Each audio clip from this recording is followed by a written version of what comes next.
மாதங்களுக்கு முன்னாடி ஒரு அதிகாரி வெளியிட்ட வீடியோவால தர்பூசணி வியாபாரமே கெட்டு போச்சுன்னு விவசாயிகள் போராட்டம் பண்ணாங்க. போராட்டம் பண்ணது மட்டும் இல்லாம அதை நீதிமன்றம் வரைக்கும் கொண்டு போனாங்க.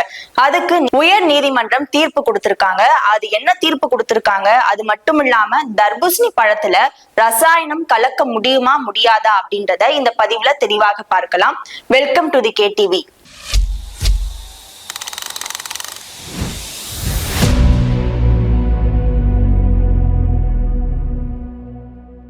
3 மாதங்களுக்கு முன்னாடி உணவுத்துறை அதிகாரியா இருந்த சதீஷ்குமார் அப்படின்றவரு ஒரு வீடியோ வெளியிட்டிருந்தாரு. அந்த வீடியோல என்ன சொல்லியிருந்தாரு அப்படின்னா, தர்பூசணி பழம் ரொம்ப செவப்பா இருந்துச்சுன்னா அது ரசாயனம் கலக்கப்பட்டது அப்படின்னு சொல்லியிருந்தாரு. அந்த அதிகாரி பழத்தை வெட்டி அந்த பழத்துல டிஷ்யூ பேப்பரை வச்சு தொடச்சு காமிச்சப்ப அந்த பழத்துல இருந்து செவப்பா சாயம் இருந்தது மாதிரி அவர் காமிச்சிருந்தாரு. இது ரொம்பவே வைரல் ஆக்கப்பட்டது. இது வைரல் ஆன பிறகு மக்கள் யாருமே அந்த பழத்தை வாங்கல.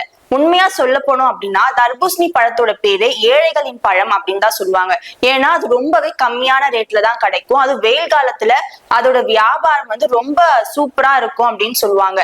மக்களும் வாரத்துக்கு 2-3 தடவையாவது அந்த பழத்தை வாங்கி சாப்பிடுவாங்க. அப்படி இருக்க இந்த அதிகாரி வெளியிட்ட வீடியோவால யாருமே பழத்தை வாங்கி சாப்பிடுறது இல்ல. எல்லாருக்கும் ஒரு பயம் வந்துருச்சு. தர்பூசணி சாப்பிட்டா புற்றுநோய் வந்துரும், வாய்ப்புண் வந்துரும் அப்படின்ற ஒரு பயத்துல யாருமே பழத்தை வாங்கி சாப்பிடல. இதனால பெரும் நஷ்டம் விவசாயிகளுக்கு ஏற்பட்டது. ஏன்னா டன் கணக்குல உற்பத்தி பண்ண ஒரு பழத்தை வியாபாரமே ஆகல அப்படின்றத யாராலுமே ஏத்துக்க முடியல.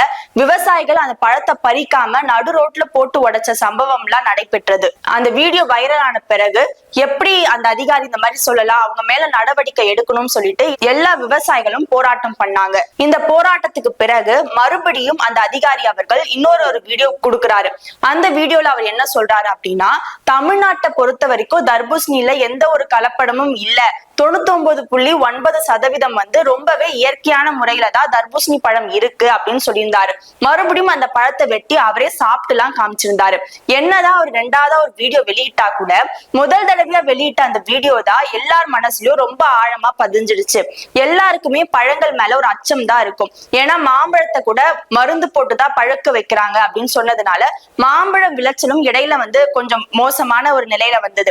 இதே மாதிரி ஒவ்வொரு பழத்துக்கு பின்னாடியும் ரசாயனம் போட்டுதான் பழுக்க வைக்கிறாங்க அப்படின்ற ஒரு அச்சம் மக்கள் மனசுல ரொம்ப ஆழமா பதிஞ்சதுனால அவர் என்னதான் சமாளிச்சு இன்னொரு வீடியோ போட்டிருந்தா கூட அந்த வீடியோவை மக்கள் நம்பல.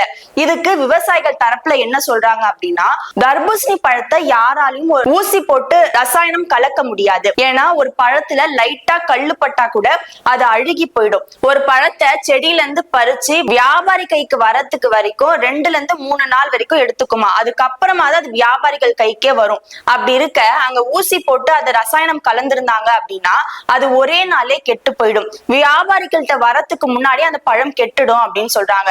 வியாபாரிகளும் அந்த பழத்தை 1-2 வாங்க மாட்டாங்க, மொத்தமா தான் வாங்குவாங்க.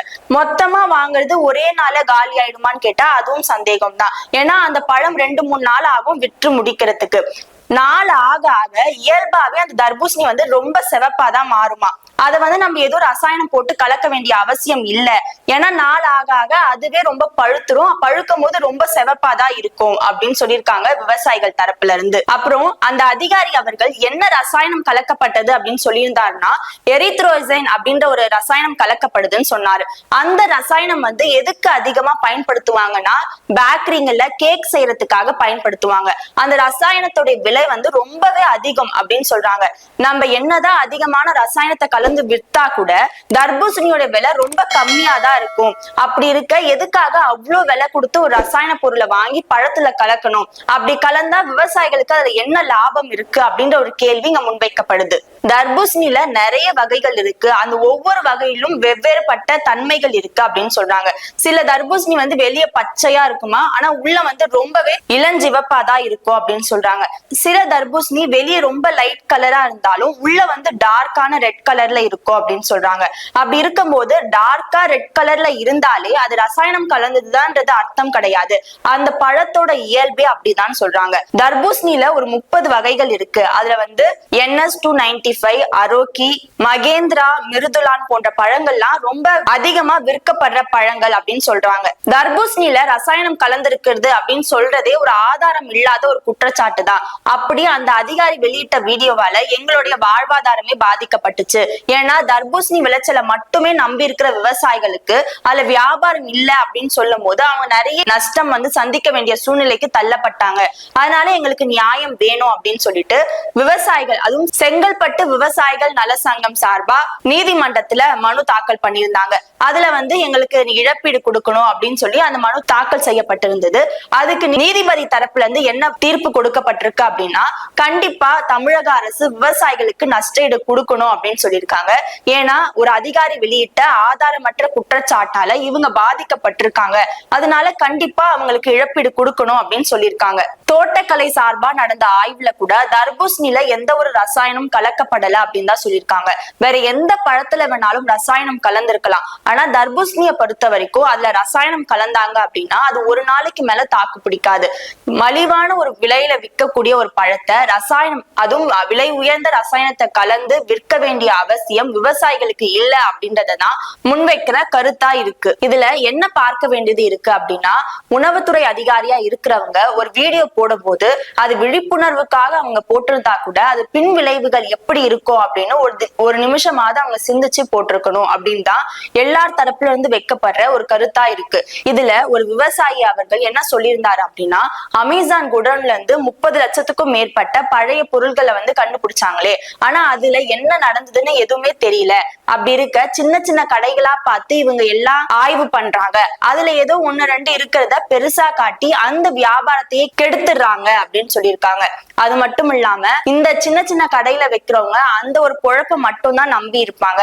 பெரிய பெரிய கடைகள்ல எந்த ஒரு ரைடும் அவ்வளவா பேசப்படலையே அப்படின்ற ஒரு குற்றச்சாட்டியும் சாதாரண மக்கள் தரப்புல இருந்து வைக்கப்படுது. விவசாயிகள் எல்லாரும் இதை ஒரு ரிட் பெட்டிஷனா கொடுத்ததுனால மட்டும்தான் உயர் நீதிமன்றத்தினால நேரடியா இதுக்கு தீர்ப்பு கொடுக்க முடியாம தமிழக அரசு அவங்களுக்கு இழப்பீடு கொடுக்கணும் அப்படின்னு உத்தரவிட்டு இருக்காங்க. அது மட்டும் இல்லாம ஒரு சாதாரண டெமோ வீடியோ எவ்வளவு பெரிய ஒரு தாக்கத்தை ஏற்படுத்தி இருக்கு அப்படின்றத இந்த கேஸ்ல இருந்து பார்க்க முடியுது. மேலும் இன்னொரு பதிவில் சந்திக்கின்றேன். நன்றி.